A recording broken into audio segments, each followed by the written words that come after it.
It's obvious and it's right under our nose the whole time. Is it a panacea? Is it a silver bullet? No. But you'll find that this will help as much as anything could help.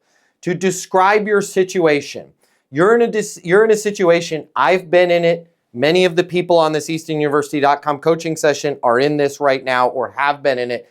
You're in a situation where it's not just a singular sale, okay? It's a multi-dimensional sale. What I mean by that is you're selling the client, and if I heard you correctly, Peter, now you're also have to get these other people in compliance, in customer service, in the machine to do their job too, correct? Right? It's not just you bringing the client on board. I have to get other people to take action for this deal to go through. Yeah, yes? I work in the insurance business, so we're reliant on carriers, basically. Underwriters, carriers. Right? Yeah. So, you can't not be. Yep. So the short answer is, and this is where we screw this up, is we have a sales process for our prospects. We have a sales process for our customers. And then we have a mom, dad, can I use the car process internally? What you have to realize is in this situation, what is going to put you in the best possible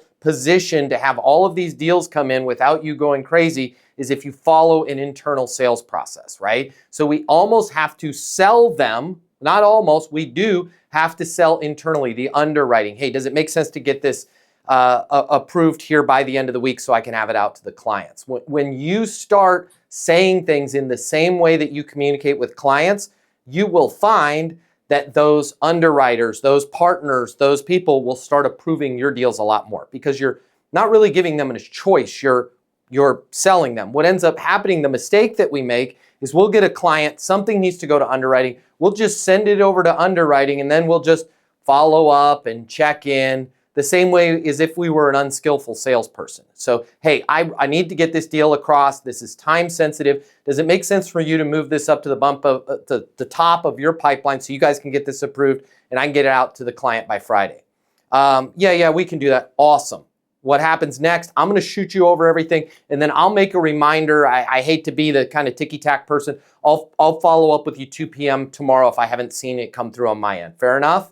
Right? And then you just, boom, you have to be NSO, next step obsessed, and you have to sell internally just as much as you have to sell externally. Otherwise, what we're doing is just throwing rocks over our shoulder, and then they don't care, right? It just ends up on the pile. Now, here's the good news, bad news. If you can start micromanaging your deals internally the same way you manage your deals externally and your NSO on both sides, next step obsessed on both sides, you will start to see that your deals will get approved.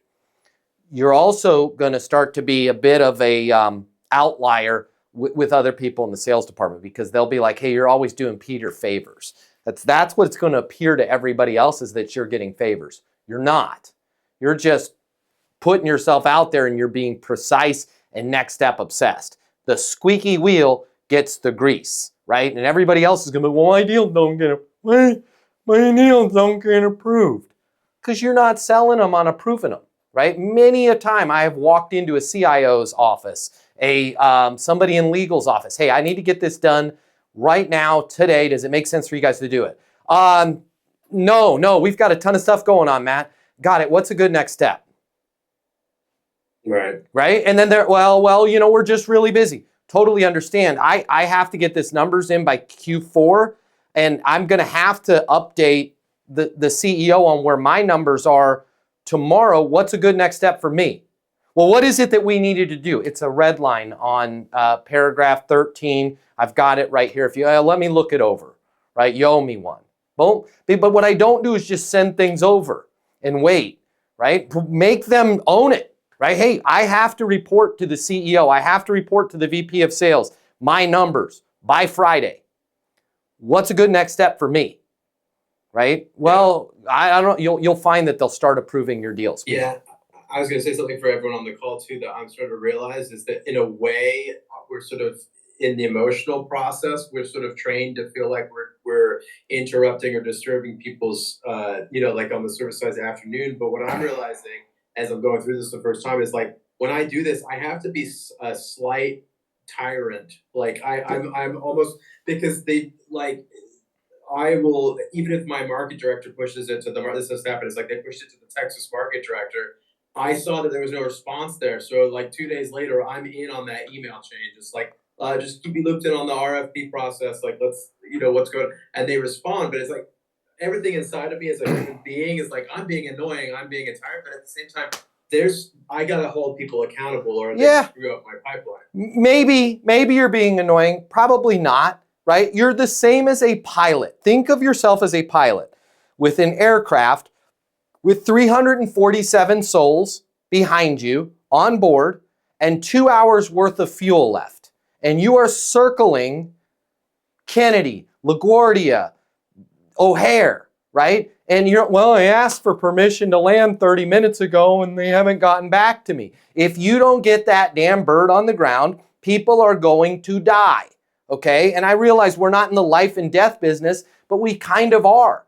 It's our job as sales professionals, it's our job as business development to land the damn plane, okay? It is legal, it's underwriting, it's accounting's job to do the work that's in front of them, okay? If we make a request and don't skillfully follow up on that request, that's no different than a pilot blaming ATC, air traffic control. Well, I made the request 30 minutes ago and now the plane ran out of fuel. You have to be precise. And again, like we can't say, hey, I'm just following up, I'm just checking in on use your Easton University the same way as if you were asking Sean to sign a contract and you hadn't heard from Sean in a week and you asked me, Matt, what should I say? I would say, call Sean and say, hey, Sean, it's Peter. Wanted to make sure you had the link to the DocuSign so we can get that signed, get you guys in that position to increase top line revenue from 17 million to 23 million. Make a version of that with underwriting, right? Hey, Skip, it's Matt Easton over here. Wanted to make sure that you had the link with the contracts to go over the red lines so that we can get this deal across and add another 26,000 in weekly recurring revenue to the company here. Nobody ever has the balls to say that.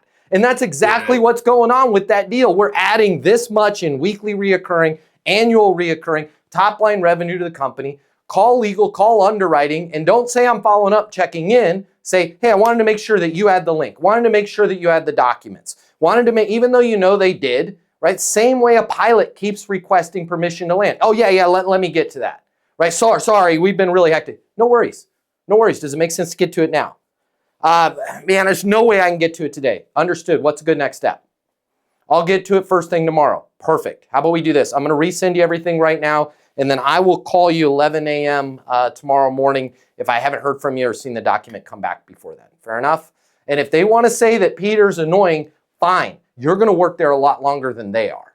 Here's the thing, though. What ends up happening is the inverse of that. People in ops actually like people that are organized, precise, and keep their day going. It makes it real easy for them because then they're like, well, Peter called me and I did his work, right? They just want to do work. But when we just send things over and hope that they get approved, we get what we get, right? And that's delays. And it's funny because those people aren't even in the zip code of where we're at when we have our quarterly business review or our meeting with our vice president of sales or regional, or we can't use that as an excuse. They're not going to be there for, well, I had deals and they didn't get approved.